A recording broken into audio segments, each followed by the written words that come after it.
aqui um super usuário, por exemplo, né? Pensar que pode fazer tudo. Exatamente, esse é um super usuário que você vai poder dar o acesso a ele ao que ele pode fazer dentro do software, né? Então nós podemos ver aqui, então o módulo de segurança já habilita as funcionalidades que eu tenho aqui, então eu posso definir, na verdade, todos os papéis, né? Tá? Então eu posso criar os papéis aqui dentro da empresa. Então você vai criar os papéis financeiro, fiscal e contábil, produção, comercial, equipamentos, administrador, etc. E você vai habilitar as funcionalidades que ele pode ver. Então aqui, quem está no papel financeiro, né, no caso, nós observamos que ele tem acesso ao módulo de segurança? Não. Tem acesso ao módulo de cadastral? Ele pode cadastrar pessoas, cidade, estado, país, etc. Né? Tem acesso ao módulo financeiro? Obviamente sim, né? Se eu estou dentro do módulo financeiro, então todas as funcionalidades praticamente aqui estão liberadas, né? Tá? Tem acesso ao módulo de negócios? Não, porque ele pode cadastrar, por exemplo, não pode ter acesso ao CRM, por exemplo. Basta tirar os acessos, pronto. Ele não vai estar mais acessando essas funções. Mas ele pode cadastrar cliente para fazer a ficha, digamos, financeira do cliente, determinar limites, verificar o ticket médio, etc. Né? Liberação de orçamento, liberação de venda, fazer tabelas de preço. Tá? E aí, feito isso, basta confirmar, né? Pronto, você já determinou que aquele papel pode acessar ou não. Aquele usuário não precisa nem sair do sistema e entrar novamente. O próprio software já vai online ali, já tirar os direitos de acesso dele ou dar novos direitos de acesso para ele. Tá certo? Então você cria aqui quantos usuários você quiser, né? E pode também criar a quantidade de papéis, definir a quantidade de papéis que você quiser. Tá? Uma outra função importante aqui do módulo de segurança realmente é o cadastro de usuários, né? Onde nós podemos cadastrar os usuários.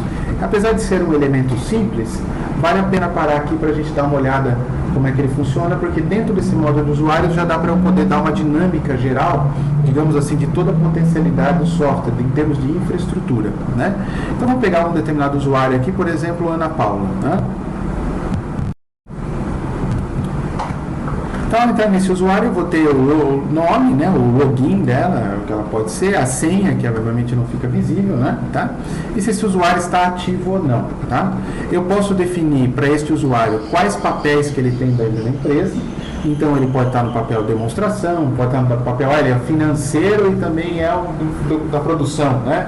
Então, por exemplo, você é uma pessoa que geralmente está dentro da empresa e exerce quase que todos os papéis e funcionalidades que tem. Então você pode, ou eventualmente alguém saiu de férias, alguém vai assumir aquela função. Então você não precisa ir lá no sistema ficar alterando, você simplesmente agrega o papel que era daquela pessoa para aquele outro e ele automaticamente passa. Vai ter o mesmo acesso. Vai ter os mesmos acessos que essa pessoa, tá?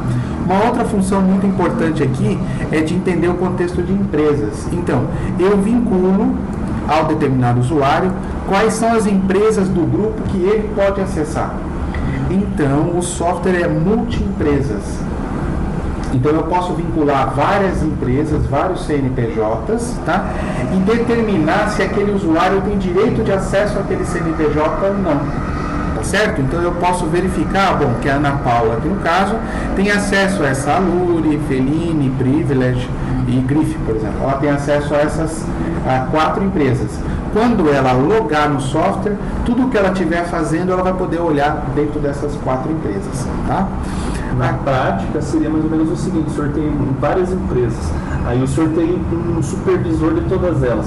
O cadastro vai ser exatamente igual, mas esse supervisor tem acesso a todas as filiais. Aí tem os gerentes individuais de cada uma. O gerente da A não vai poder olhar o que o B está fazendo. Você entendeu? Na prática seria isso. Praticamente seria isso, né? Tá? E aqui, aí vem uma coisa interessante do Cosmos RP. Ele tem esse conceito de grupo de negócios, que é algo que está acima da empresa, tá? Muito comum, por exemplo, as empresas alguns empresários terem diversos ramos de negócio, e quando você tem um ramo de negócio que é totalmente totalmente diferente do outro, onde não vai compartilhar cadastros, não vai compartilhar clientes, não vai compartilhar regras de negócio, como tabelas de preço, você tem que ter 2 bases de dados, 2 bancos de dados diferentes. E quando ele quer consolidar o resultado dos negócios que ele tem que fazer planilha, tem que somar uma planilha com a outra e assim por diante. Vai montar um business intelligence, já tem que começar a fazer captura de banco de dados de A, captura banco de dados de B, faz consolidação, faz umas butretagens lá para poder consolidar os dados, etc. Aqui no Cosmos não precisa disso. O sistema é capaz de dividir totalmente um negócio do outro, tornar um invisível do outro dentro de um mesmo banco de dados, porque a gente criou um conceito chamado grupo de negócios. Então, por exemplo, tendo como base esse nosso prospect que a gente está trabalhando, que é a empresa, uma indústria de lenços umedecidos e uma indústria de suplementos alimentares, a gente percebe que um negócio não tem nada a ver com o outro. Tá? Então, provavelmente, as matérias-primas usadas dentro do mundo de suplementos não tem nada a ver com a matéria-prima usada dentro de lenços umedecidos. Óbvio, alguns elementos podem coincidir, mas a maioria, evidentemente, não. Né? Então, ou seja, nesse caso, o ideal seria trabalhar com grupos de negócios independentes, porque você vai fazer um cadastro de produtos dentro da parte de suplementos e vai fazer um cadastro de matérias-primas dentro da parte de lenços umedecidos. Um não vai enxergar o cadastro do outro. Os dois vão ser independentes. Se tiver o mesmo produto, pode ter um código nas lenços umedecidos e pode ter um código na empresa de suplementos. Agora, vamos supor que você tem uma empresa,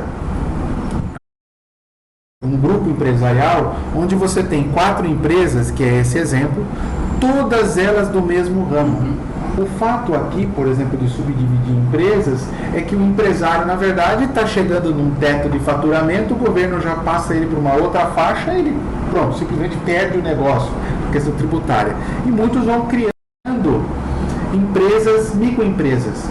E aí que começa a confusão. Quando ele começa a criar empresas diferentes, já não consegue mais compartilhar a regra de negócio, já são 2 softwares, já são 2... E aí ele não consegue trabalhar legal. No Cosmos isso você vai trabalhar dinamicamente. Ele vai separar de forma fiscal e contábil cada estoque, cada contas a pagar, cada contas a receber, cada banco, mas no entanto você vai conseguir compartilhar regras. Então o cara tem 3 empresas, microempresas, as 3 fazem pedido, por exemplo, ou uma delas ele lança todos os pedidos e fatura de acordo com a necessidade tributária dele, por exemplo. Nós precisamos faturar pela outra, o estoque está numa, o estoque não está na outra. Então o que acontece? Ele tem dificuldade de operacionalizar essas 3 empresas. No Cosmos não, você vai conseguir colocar isso de forma integrada. Esses dois, e compartilhar os negócios. Então a tabela de preços é única. Ela vai servir tanto para a empresa 1, 2, 3 e 4. Tá? Claro, você pode criar tabelas de preços individuais para cada empresa, mas a ideia sempre é de você conseguir compartilhar regras de negócio. O fato de você ter 3 empresas é simplesmente por uma questão tributária fiscal. Tá? Então isso vai poder acontecer. Para que a gente possa ter totalmente separado, existe um nível que está acima da empresa, que é do grupo de negócio. Ok?